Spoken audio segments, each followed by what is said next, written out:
What's up brother, ketemu lagi dengan gua Chandra Breu, tetap di channel kebanggaan kalian. Video kali ini akan menceritakan film berjudul Housemaid dari Filipina. Film ini menceritakan tentang baby sister cantik yang belam-belam dengan majikannya karena istrinya sedang tekdung gede. Semua itu terjadi berkali-kali. Seperti apa prosesnya? Sebelum lanjut ke videonya, jangan lupa subscribe dan like karena itu semua gratis. Yuk kita lanjut ke alur ceritanya, cekidot.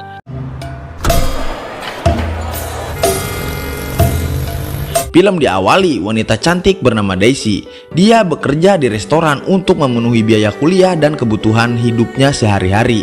Daisy tinggal di pinggiran kota bersama dengan sahabatnya yang bernama Ina. Suatu hari Daisy melamar pekerjaan untuk menjadi pembantu rumah tangga sekaligus baby sister. Karena Daisy memiliki dasar ilmu perawatan, jadi cocok untuk posisi itu. Kemudian wanita bernama Martha tertarik dengan si Daisy. Lalu mereka pun interview. Martha sendiri adalah senior asisten rumah tangga yang bekerja dengan sebuah keluarga konglomerat. Singkat cerita, Daisy pun diterima bekerja di rumah konglomerat. Kemudian Daisy diperkenalkan dengan majikan barunya yang bernama Roxanne, di mana Roxanne itu sedang hamil tua dan yang dikandungnya itu adalah anak kembar. Roxanne juga memiliki seorang putri bernama Nami. Kemudian Martha menunjukkan kamar Daisy yang bersebelahan dengan putri Roxanne, yaitu Nami, karena tugas pokoknya adalah mengurus Nami. Di malam harinya Daisy melakukan tugas pertamanya, yaitu membuat makan malam. Ketika di meja makan, Nami mengatakan sangat senang dengan Daisy karena sangat baik dan ramah kepadanya. Roxanne pun sangat senang mendengar itu. Setelah makan malam selesai, suami Roxanne pun pulang. Kemudian Roxanne mengenalkan Daisy pada sang suami yang bernama William. William pun hanya mengatakan dia berharap Daisy bisa mengurus rumah ini dan juga putrinya. Setelah itu Daisy pun bekerja seperti ART pada umumnya. Lalu dia pun membersihkan kamar mandi. Tapi dengan gaya si Daisy, dia loh.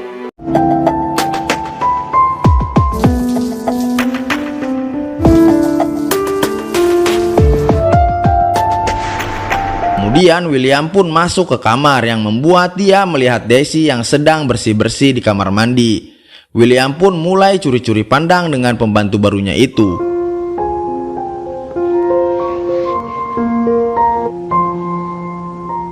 Singkat cerita, di hari weekend William mengajak keluarganya jalan-jalan ke Pangandaran dan menginap di villa pribadi milik mereka. Daisy juga diajak untuk menemani Nami, dan karena bisa mengemudi, Daisy juga diminta menyetir mobil.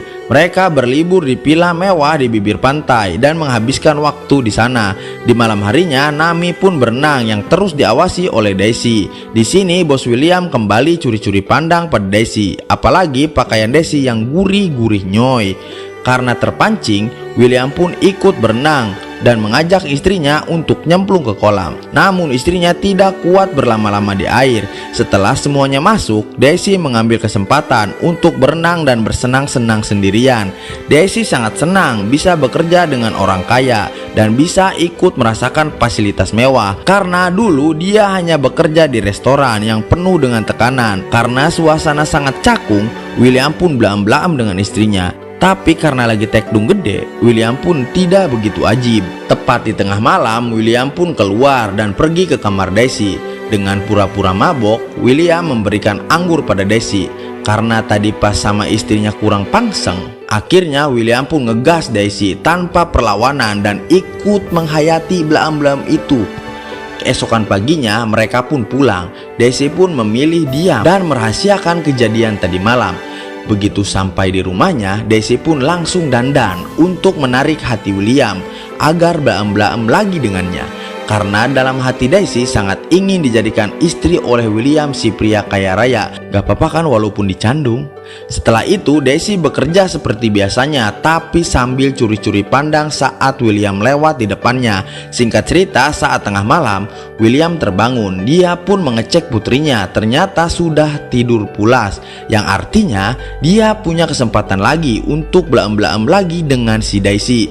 Begitu sampai di kamarnya, terlihat Daisy sedang dalam posisi PW dan sudah siap menerima serangan dari bosnya itu. Akan tetapi ternyata Martha melewati kamar Daisy dan melihat dengan jelas kelakuan mereka berdua. Tapi Martha memilih diam dan pura-pura tidak tahu. Keesokan paginya Daisy kembali bekerja. Di sini Daisy sangat terkejut karena dia diberi selembar cek dengan nominal yang sangat besar oleh William. Cek itu diberikan untuk Daisy agar tetap tutup mulut tentang apa yang telah mereka lakukan. Kemudian Daisy menyendiri dan menangisi semua hal itu. Tak lama kemudian Martha datang dan tanpa basa-basi dia langsung menceritakan pada Daisy tentang rumah tangga William dan Roxanne. Jadi sebenarnya Martha dan ibunya Roxanne itu adalah pembantu rumah tangga di rumah ibunya William. Tapi ibunya William memperlakukan Roxanne seperti anaknya sendiri. Hingga akhirnya William pun tertarik pada Roxanne dan menikahinya. Jadi Roxanne modal Meki doang bisa dapetin suami kaya raya seperti si William sekarang. Keesokan harinya Martha menemui Esther, yaitu ibunya Roxanne. Martha di sini menceritakan bahwa menantunya William telah berselingkuh dengan pembantu barunya. Karena hal itu, Esther pun harus segera mengambil tindakan sebelum putrinya Roxanne kehilangan William. Kemudian Esther datang ke rumah anaknya dan dengan sengaja dia menyenggol tangga yang Daisy ada di atasnya yang sedang bersih-bersih, sehingga Daisy pun harus dilarikan ke rumah sakit. Setelah melewati beberapa pemeriksaan, akhirnya dokter mengatakan kalau Daisy mengalami gagal otak ringan, dan juga dari hasil informasi dokter ketahuanlah bahwa si Daisy hamil usia 3 mingguan. Martha kemudian menghubungi Esther untuk menyampaikan info itu. Roxanne juga akhirnya tahu bahwa suaminya telah menghamili pembantunya, dan akhirnya Esther pun bertekad untuk turun tangan menyelesaikan masalah ini karena dia tidak mau kebahagiaan anak kesayangannya itu rusak hanya karena kandungannya si Daisy. Keesokan harinya Martha mendatangi Daisy di rumah sakit. Lalu dia memberikan sebuah cek sebagai permintaan maaf atas kecelakaan dan kerugian yang sudah terjadi. Kemudian Martha pun kembali ke rumah. Di sini Roxanne sangat marah pada Martha karena telah menceritakan kejadian itu pada ibunya duluan. Karena perlakuan itu, Martha marah-marah sendiri di kamarnya, seolah-olah jasanya selama ini tidak dihargai. Padahal dia sudah bekerja sangat lama dan selalu menyelamatkan Roxanne serta ibunya. Keesokan harinya Daisy diberitahu oleh dokter yang memeriksanya bahwa Daisy tengah hamil. Mendengar itu Daisy sangat galau dan bercerita pada teman lamanya yaitu Ina. Daisy menceritakan rencananya bahwa dia akan menggugurkan kandungannya agar tidak ada bukti hubungan dia dengan bos William. Ina mencegahnya karena Daisy sekarang telah memiliki banyak tabungan sehingga bisa membesarkan anaknya itu tanpa pusing harus mencari tambahan biaya. Singkat cerita, keadaan Daisy semakin membaik. Dia pun diantarkan kembali ke rumah majikannya.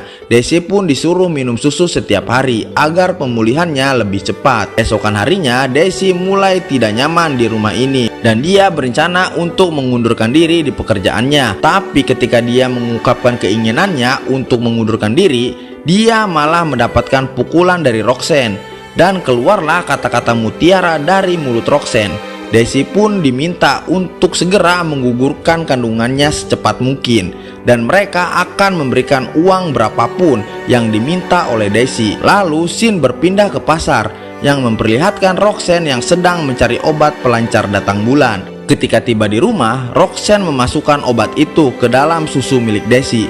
Tak lama kemudian Daisy meminumnya namun tidak ada reaksi apapun. Hingga keesokan harinya Roxanne pun pergi ke rumah sakit untuk melakukan persalinan ditemani Esther dan juga Martha. Lalu dalam hitungan jam persalinan pun berjalan dengan lancar. William sangat senang karena kini mereka memiliki anak laki-laki kembar. Kemudian William mengucapkan terima kasih pada Roxanne dan merasa sangat bersyukur. Tak lama kemudian William pun pulang ke rumah sendirian.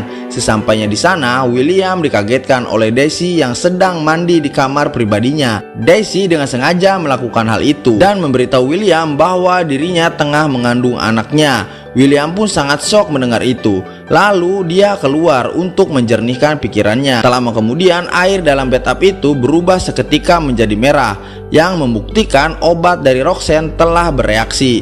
William pun merasa penasaran siapa yang telah memberikan obat itu. Padahal jika saja William tahu si Daisy mengandung anaknya, dia pun akan menerima anak itu dan juga Daisy. Singkat cerita, Martha pun menemui Daisy untuk memberikan uang titipan Esther. agar Desi segera pergi dan jangan pernah kembali lagi. Martha juga akhirnya mengakui bahwa dialah yang memberitahu Esther hubungan gelap Desi dan William. Desi merasa benar-benar telah dipermainkan oleh Martha, padahal Martha lah orang satu-satunya yang Desi percaya. Di malam itu juga Desi kembali ke kontrakan lamanya. Desi pun merasa sangat sakit hati dan tidak terima dengan segala perlakuan mereka padanya. Dan mulai saat itu Desi pun bertekad akan membalas semuanya. Lalu beberapa hari kemudian, ketika Roxanne dan bayinya tiba di rumah, di malam itu juga Desi menyelinap masuk ke rumah William untuk menculik satu anak Roxanne. Untungnya William datang mengagalkan niat Desi. William pun meminta maaf. Dia meminta Desi untuk berbaik hati pada anaknya. Lalu Desi pun mengembalikan anak William, kemudian kabur dari rumah itu. Mereka semua pun berkumpul untuk membahas semua ini, karena Roxanne merasa tidak aman lagi setelah aksi dari Desi itu. Roxanne pun menyuruh Martha untuk menyelesaikan masalah ini. Untuk pertama kalinya, Martha menolak permintaan dari bosnya itu dan mengatakan dia sudah muak dengan keluarga ini. Tak lama kemudian Desi muncul dari atas. Lalu dia mengatakan dia merasa sangat frustasi atas kejadian ini. William pun segera meminta maaf atas segala perbuatannya. Begitu juga dengan Roxanne yang memohon agar Desi menghentikan niat buruknya kepada keluarganya. Pada akhirnya Desi mengakhiri semua ini dengan mengakhiri hidupnya dengan kabel yang terikat pada lampu dan membakar dirinya sendiri. Film pun tamat.